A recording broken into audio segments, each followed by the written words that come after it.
सूचनाएं जो सावधान कर दे। समाचारों के एक नए अंक के साथ हाजिर हूं मैं आलोक सांडिल। हिल्स तराई माउंट ड्वार्स मीडिया नेटवर्क में आपका स्वागत है। आप देख रहे हैं सीमांचल न्यूज। कदवा अस्यानी के रहने वाले घोघन दास ने यह आरोप लगाया है अपने छोटे भाई पर कि कानून को अपने हाथ में लेने का काम किया। वे परदेश जाकर गाढ़ी मशक्कत से मेहनत की, इसके बाद अपने मेहनत के पैसे से कदवा आसियानी में जमीन खरीदे और अपने भाइयों का पालन पोषण भी उन्होंने ही किया और अपने भाइयों के नाम से जमीन भी उन्होंने खरीदी। लेकिन जमीन का बंटवारा नहीं हुआ, लेकिन उनके छोटे भाई ने जबरन जमीन पर घर बनवाना शुरू कर दिया। इस बाबत को लेकर घोघन शाह ने कदवा थाना में मामला दायर कर इंसाफ की गुहार लगाई है। हमारे कदवा संवाददाता जितेंद्र सागर के अनुसार घोघन शाह इंसाफ के लिए कदवा से बारसोई दौड़ लगाकर थक चुके हैं और उन्होंने जिला प्रशासन से इस मामले में हस्तक्षेप कर न्याय की गुहार लगाई है। हम लोग खरीदे हैं। कौन कौन खरीदा वो प्लॉट? 4 भाई से खरीदे हैं। उस टाइम हम ही खरीदे थे, मतलब लोग छोटा था। कब खरीदे थे? लगभग 20 साल हो गया। अच्छा, कितना जमीन खरीदे थे? लगभग 23 साढ़े 23 डिसमिल। अच्छा, फिर क्या हुआ? साढ़े 23 डिसमिल में 2 डिसमिल जमीन जो है बहन के नाम से दिए हैं। 21.5 डिसमिल चारों भाई के नाम से है। चारों भाई में से मतलब जो है 5 डिसमिल कुछ आता है। तो उसमें मेरा कहना था कि तुमको 5 डिसमिल 5.5 डिसमिल जो लेना है तुम एक साइड से लो, उसके बाद मेरा इधर जो गाड़ी घोड़ा है, मेरा गाड़ी घोड़ा चलना चाहिए।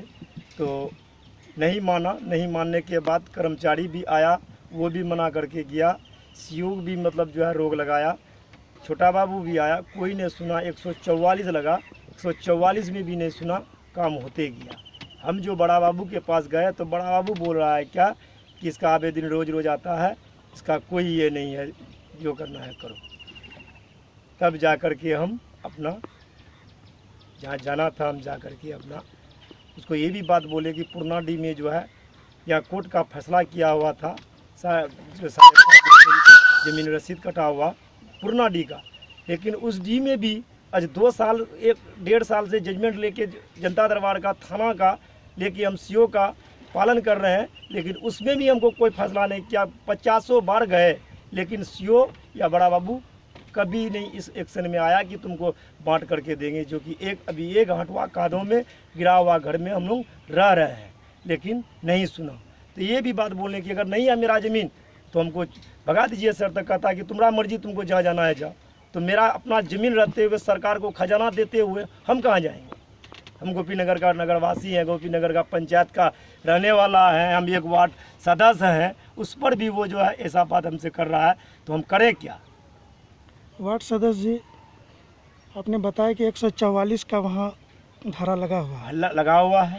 तो फिर उसमें आपने बताया कि काम चल रहा है। काम चल रहा था। आज जो है मतलब कल छोटा बाबू क्या कह के गए नहीं गए, हमको तो परसों मतलब भेज दिए उल्टा सीधा कर करके। तो आपने बताया नहीं कि वहाँ 144 है, तो सर उसमें कैसे काम चल रहा है? तो उसको बोले ना, बड़ा बाबू तो कहता है कि नहीं तुम्हारा महीना में 4 आपत्ति आता है, तुम्हारा क्या सुनेंगे? जब मेरा 4 आता है तो कोई तो काम होना चाहिए, लेकिन काम क्या हम जो आपत्ति देते वो चेक कर क्यों ना रहा है कि हम गलत में दे रहे हैं कि सही में दे रहे हैं? ये चेक कौन करेगा? बड़ा बाबू सीओ ना करेगा, जमीन का अंचल का अधिकारी सीओ ना है, लेकिन सीओ आज तक नहीं कुछ सुना। आखिर क्या वजह है?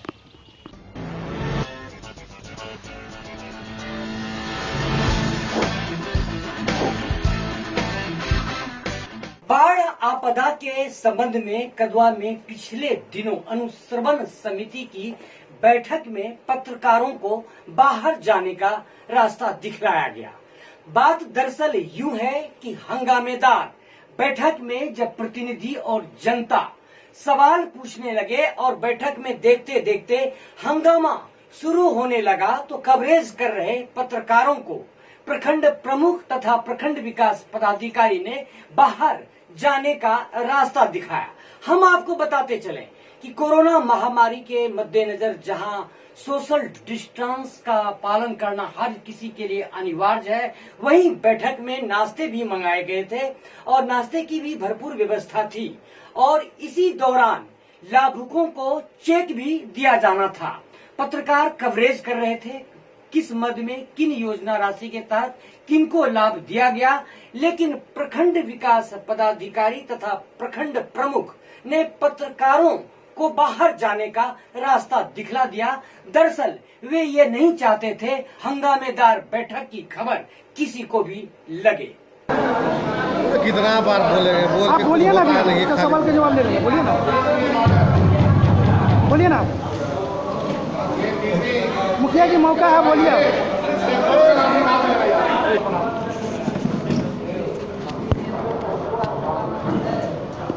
क्या नाम हो गया आपका?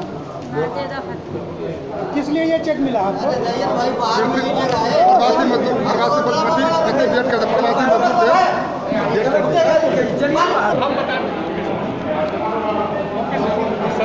वही बात पंचायत समिति की बैठक क्या कार्यक्रम था? आज आपदा संबंधी मीटिंग था, जिसमें जो है ना बाढ़ जो आने वाला है, हर साल जो होता है, उसी का एक मीटिंग यहाँ पर हुआ, जिसमें तैयारी का बात मीटिंग में हुआ। समय पूर्व बाढ़ आ गई। हाँ, बाढ़ तो समय पूर्व आ ही गई और भी आने वाला है। अभी तो अगस्त भर चलेगा बाढ़, और आने के बाद जो है ना कहाँ क्या करना है, ऊँचा जगह पर ट्यूबवेल लगाना है और कहाँ आदमी को मतलब वो पहुँचाना है बाढ़ के टाइम में, कहाँ पर खाना पकाना। राशन से संबंधित क्या बातचीत हो रहा था? राशन कार्ड वाला मैटर ये था कि राशन कार्ड जो छूट गया है वो 15 अगस्त से पहले फिर क्या करते हैं बना लेंगे। अभी राशन कार्ड जो छूट गया है 15 अगस्त से पहले वो बना, और उसके बाद ये है, उसके बाद जो राशन कार्ड वो आया है 10 दिन के अंदर बढ़ जाना है। अब उसमें एक चीज़ बचाया कि बहुत अमीर आदमी के नाम से बन गया है, जिसके पास 4 चक्का है, बिल्डिंग मकान है, 5 एकड़ जमीन है, उसको रोक देना है। ये सिस्टम है, ये सिस्टम मतलब बता रहे थे एमओ साहब, उसको रोक देना है। बाकी जो सामने में है, अर्लियर मौसम आ गया, बरसात आ गया, अब इसका तैयारी तो उसी के लिए आपदा में इसकी तैयारी करना। वहाँ चेक का भी वितरण हुआ, वो कौन चेक? उसके बारे में हम नहीं कर सकेंगे कौन चेक। वहाँ चेक का वितरण हुआ, कौन सी का मामला? वो जो था ना चेक के बारे में जो कहना है, वो जो समस्तीपुर से जो आ रहा था ना, प्रवासी मजदूर था और घटना घट गई थी, 2 आदमी मृत्यु हुआ था, एक का मधुबनी का, एक का हमारे पंचायत के रिजवानपुर। अभी वो लोग पंचायत रिजवानपुर में आ गया है, तैयबपुर का, उसी के बारे में चेक देना था उसको। उसी चेक का वितरण। चल भैया नाम बता दीजिए। मोहम्मद साकिर आलम, मुखिया ग्राम पंचायत राज रिजवानपुर। मेरा सवाल था, जो 2011 में जो कुछ राशन कार्ड वितरण हुआ था, कुछ बाकी था, कुछ। कौन कार्ड था वो? कार्ड का नाम बताइए। अंत्योदय था ना, और क्या था? PHF। हाँ, ठीक। उस कार्ड में कुछ आदमी को कार्ड नहीं मिला, लेकिन सूची में कंप्यूटर में लोड है, और जब भी उसको आधार लिंक किया जाता है तो उसका नाम आते हैं और पुर्जा भी निकालते हैं। और अभी जो उस आदमी को राशन उस दिन तक नहीं मिला, अभी तक नहीं मिला, ना ही कार्ड मिला। इस बार जो जीविका द्वारा या प्रखंड में ऑनलाइन किया जाता था, अप्लाई किया जाता था, उस समय किया गया, लेकिन उस आदमी के कभी किसी तरीका का काम नहीं हो पा रहा है। जब भी वो ऑनलाइन करते हैं तो उसका नाम राशन कार्ड में जुड़ा हुआ है, लेकिन उसको राशि उसके नाम से आवंटन हो रहा है क्या? शायद वो एमओ और डीलर ही बताएंगे, लेकिन उसको लाभुक को नहीं मिल रहा है। वो नहीं मिला। वही सूची अभी तक जो है। कितना व्यक्ति होगा इस प्रकार का? कितना व्यक्ति है मेरे पंचायत में? लगभग 286 आदमी है इस तरह का। जी, 286 आदमी का लिस्ट आप दे सकते हैं हमको? जी। प्रखंड कब आइएगा लेकर के 286 को? इससे पहले हमें हमारे पूर्व एमओ साहब जो थे पूरा लिस्ट बना के, और पुर्जा जो निकला हुआ था वो पुर्जा बना के दे चुके हैं। शायद अभी ऑफिस में भी होगा, और ऐसा अगर जरूरी पड़े तो हम फिर लेके आ सकते हैं। चिकित्सा के क्षेत्र में बढ़ते कदम। खुल गया है आपके शहर कटिहार में टाटा न्यू हॉस्पिटल, सभी रोगों का सफल इलाज।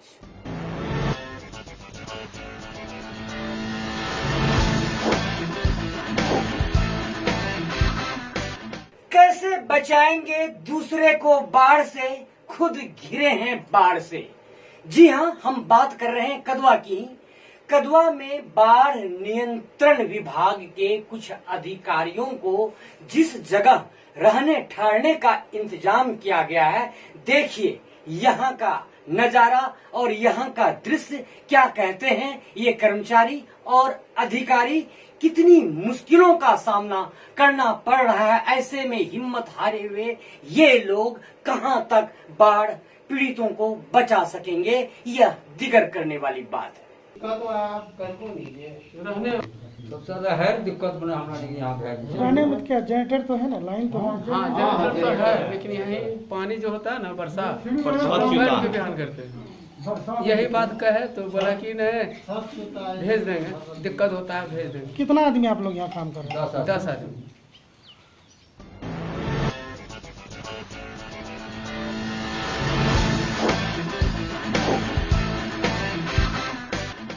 मनसाही मोहनपुर के जगदीश शाह ने थाना में प्राथमिकी दर्ज कर अपनी बेटी के साथ यौन शोषण का मामला लगाया है। मनसाही के ही मोहनपुर के ही रहने वाले सूरज कुमार पर आरोप लगाते हुए कहा कि उसकी बेटी को शादी का झांसा देकर यौन शोषण किया जा रहा था। जब उसकी बेटी लापता हो गई तो अपनी बेटी की तलाश में वे स्थानीय स्कूल पहुंचे, जहां बेटी बरामद की गई और बेटी ने आप बीती बताते हुए सारी बातों को जानकारी अपने पिता को दी और बाद में अपनी बेटी के यौन शोषण के मामले से आहत पिता ने स्थानीय थाना जाकर गुहार लगाई कि दोषी को अविलंब गिरफ्तार करने की मांग भी की। रहने वाली है बड़ी मोहनपुर। आपके पापा का नाम? जगदीश। क्या हुआ था आपके साथ? मेरे साथ बोले घबराने का बात नहीं है। मेरे साथ छेड़खानी हुआ। कौन था लड़का? सूरज कुमार। क्या? सूरज कुमार। सूरज कुमार। उसके पापा का नाम? अशोक मंडल। आप उसको जानती हैं? हाँ। कितने दिन से? 1 साल से। उसको आप पहचानती भी हैं? हाँ। ठीक है। उसके पापा का नाम क्या बताएं? अशोक मंडल। अशोक मंडल। कहाँ है उसका घर? बड़ी मोहनपुर। बड़ी मोहनपुर। आपके घर के आसपास है क्या? हाँ। ठीक है। कितने दिन से उसको जानते हैं? 1 साल। ठीक है। क्या किया आपके साथ? मेरे साथ ठीक है। आपका नाम क्या हुआ? जगदीश साहब। आप इनके पापा हैं? हाँ। ठीक है। आपका क्या कहना है? मेरा कहना है कि या तो इसका शादी करावे और नहीं तो शादी करे। ठीक है। आप लड़का को जानते पहचानते हैं? हाँ। क्या नाम हुआ लड़का का? लड़का का नाम है सूरज कुमार। ठीक है। उसके पापा का नाम? अशोक मंडल।